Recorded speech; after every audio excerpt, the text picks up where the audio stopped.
Alpine's Hemp Company. Gummies, seltzers, syrups, and more. Treat yourself to the best. Good evening and welcome into the WHKY News for Monday, December 9. I'm Ralph Mangum. The WHKY News is on over-the-air TV each weekday on channel 14.2 at 5:30 and 10, and you can always find us online at WHKY.com and on our YouTube channel. In today's top stories, 41-year-old Okiera Donnell Myers of Reed Street and 42-year-old John Lewis Chambers of Younger Avenue, both from Statesville, have been arrested in connection with the 2011 murder of Joseph Joey Brewer. True bills of indictment were issued last Wednesday, charging both suspects with first-degree murder and conspiracy to commit first-degree murder. Chambers was also charged with possession of a firearm by a felon. The murder occurred on September 12, 2011. At that time, Statesville police responded to the Myrtle Place apartments near downtown Statesville to investigate a reported shooting. Officers found Joey Brewer at the scene with multiple gunshot wounds. He later passed away at Iredell Memorial Hospital. In November 2013, at the request of Mr. Brewer's family, the Iredell County Sheriff's Office took over the investigation. Detectives reviewed evidence, statements, and leads originally gathered by the Statesville Police Department and the North Carolina State Bureau of Investigation, while also developing new leads. Detectives recently uncovered new information that further reinforced the roles of individuals involved in Mr. Brewer's death and led to the identification of Chambers and Myers as primary suspects. At the time the indictments were handed down, Chambers was already in the custody of the U.S. Marshal Service, where he was set to serve 21 months in federal prison on unrelated firearms charges. Last Friday, officers found and arrested Myers at a business in Statesville. Prior to his most recent arrest, Myers was out of jail on a $500,000 secured bond on charges of first-degree murder, felony assault with a deadly weapon with intent to kill, inflicting serious injury, and felony possession of a firearm by a convicted felon, stemming from a 2019 Statesville Police Department investigation. He was jailed under a $1 million secured bond. Myers will appear in Superior Court on January 6th. Chambers has a Superior Court date coming up on February 3rd. A Burke County man was killed in a Sunday crash. WHKY's Rob Eastwood has that story. The deceased is 64-year-old Danny Lee Scott of Morganton. At approximately 6 p.m. Sunday, Highway Patrol responded to US 64 at Fisher Davis Road in Burke County. A 2005 Chrysler 300 traveling south on Fisher Davis attempted to turn left from a stop sign onto US 64 and turned in front of a westbound 1975 Ford dump truck.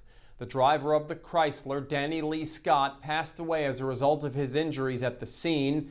His wife, who was a passenger, was transported by EMS to UNC Health Blue Ridge in Morganton with serious injuries. The driver of the dump truck, a Morganton man, was transported to UNC Health Blue Ridge with minor injuries. The initial investigation does not indicate impairment or speed to be contributing factors, and no charges will be filed in this case. During the on-scene investigation, the roadway was closed in the area for approximately 2 hours.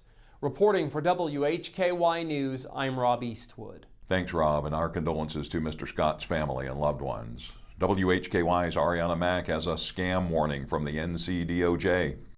According to a news release from the North Carolina Department of Justice, due to the flooding from Hurricane Helene, numerous cars in western North Carolina were damaged. According to DOJ, a storm like Hurricane Helene opens the door for dishonest car dealers to prey on unsuspecting customers by selling them flood-damaged cars. Officials say dealers try hard to put effort into cosmetic fixes, which may make it hard for customers to identify underlying water damage. North Carolinians should look out for the following signs of flooding when thinking about buying a used car: water stains, mildew, or sand and silt under the carpets, headliner, and behind the dashboard; electronic damage, rust in any parts of the vehicle, fogging inside headlights or tail lights, signs of oxidation on wires or under the hood, a musty interior odor that has been covered up by air freshener,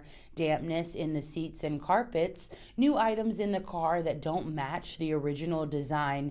Remember, if the offer sounds too good to be true, it probably is. If you have any questions or concerns about a car dealer or think you may have been a victim of a scam, file a complaint with the North Carolina Department of Justice at ncdoj.gov/complaint or call 1-877-5-NO-SCAM. I'm Arianna Mack for WHKY.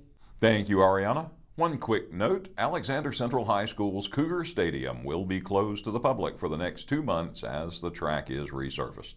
In today's crime report, Arianna has 2 from the Caldwell Sheriff, Rob has some arson arrests, and I have 3 arrests from Alexander County. In local sports, high school football, as Hickory High survives a scare, plus plenty from CVCC, some LR basketball, App State football news, and more.